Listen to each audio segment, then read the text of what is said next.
Welcome to our podcast. FOMO and social media. FOMO, fear of missing out, has become one of the defining anxieties of our time. We wake up and the first thing many of us do is grab our phones. Before even getting out of bed, we scroll through countless updates, photos, and stories. Friends getting promotions, strangers vacationing in dreamy places, celebrities sharing curated moments of their lives. And whether we like to admit it or not, it affects us. It plants this quiet seed of dissatisfaction, whispering, "Why aren't you doing more?" Social media was supposed to connect us, to bring us closer together. But for many, it's done the opposite. Instead of feeling fulfilled, we feel left out. Instead of feeling inspired, we feel inadequate. We've all had those moments. Seeing someone at a party we weren't invited to, watching someone achieve goals that seem out of reach for us, or simply comparing our day-to-day reality to someone's highlight reel. And that's what social media is, a highlight reel. A carefully edited version of life. Nobody posts about the mundane, frustrating parts of their day. No one uploads pictures of themselves stuck in traffic, doing laundry, or sitting alone with their thoughts. Yet we forget that when we're scrolling, we absorb what we see as the whole truth, not just a part of it. There's this constant pressure to keep up, to always be doing something exciting, impressive, or meaningful. If you're not, then it feels like you're falling behind. But the irony is, in the chase to keep up, we often lose sight of what really matters. Life becomes less about enjoying the present moment and more about capturing it, framing it, and waiting for those likes and comments to roll in. Think about the last time you went out with friends. Was there a point where someone pulled out their phone to snap a picture? Did it shift the mood even just a little? Were people suddenly thinking more about the perfect angle or caption rather than simply being there, together? Social media has this strange power to pull us out of the present and place us in a digital space where validation feels like the ultimate reward. But that reward is fleeting. It never truly satisfies. You post, you get the likes, maybe a few comments, and then it fades. The platform nudges you to post again, to share more, to stay engaged. And so the cycle continues. It's exhausting, but stepping away feels impossible because, deep down, we don't want to miss out. But what are we really missing out on? The more time we spend consumed by social media, the more we miss the beauty of the world right in front of us. We miss conversations with loved ones that aren't interrupted by notifications. We miss the quiet moments of reflection that help us grow. We miss the joy of doing things simply because we enjoy them, not because they're Instagram-worthy. There's freedom in choosing to disconnect, even if just for a while. It's not about deleting every app or completely cutting yourself off. It's about setting boundaries, being intentional with your time, and reminding yourself that your worth isn't tied to how many followers you have or how impressive your feed looks. When you step back, you start to see things more clearly. You realize that life is richer when it's lived fully, not just shared online. You notice the small moments that make life beautiful. The laughter of a friend, the warmth of the sun on your face, the satisfaction of creating something with your own hands. These moments don't need an audience to be meaningful. And maybe that's the lesson here. Life doesn't need to be curated to be valuable. You don't need constant validation to be enough. The fear of missing out loses its power when you understand that nothing truly worthwhile can be missed because it's already part of your real, lived experience. We live in an age where being visible feels almost as important as being alive. If it isn't online, did it even happen?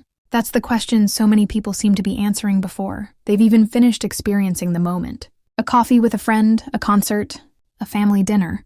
They're all filtered, captioned, and uploaded before they've been fully felt. And this isn't just about showing off. Sometimes it's a desperate attempt to belong, to prove we're part of the conversation, that we're living lives worthy of attention. FOMO thrives in that space between wanting to be present and fearing that others are living more vivid, fulfilling lives without us. But the truth is, nobody's life is as thrilling as it looks online. Most of life is beautifully ordinary, and that's okay. What makes a life meaningful isn't the peaks, the vacations, promotions, or celebrations. It's the quiet moments, the things that never make it to a post. The phone call where you finally made someone laugh after they had a bad day. The walk you took when your thoughts finally felt a little lighter. The satisfaction of finishing a task you'd been putting off for too long. These moments are life. Not the highlight reel, but the full, messy, intricate film. Social media amplifies everything. The successes, the adventures, the seemingly perfect relationships. But what it rarely shows are the in-betweens, the hard work, the loneliness, the boredom, the uncertainty. And that's where most of us actually live, in the space between the grand gestures and the Instagram-worthy snapshots. But here's the paradox. The more time we spend scrolling through other people's lives, the less time we have for our own. You can't be fully present in your own world when you're constantly peeking over the digital fence at someone else's. And the irony is that so many of the people we envy online are probably feeling the same thing, wondering if their lives measure up to someone else's curated feed.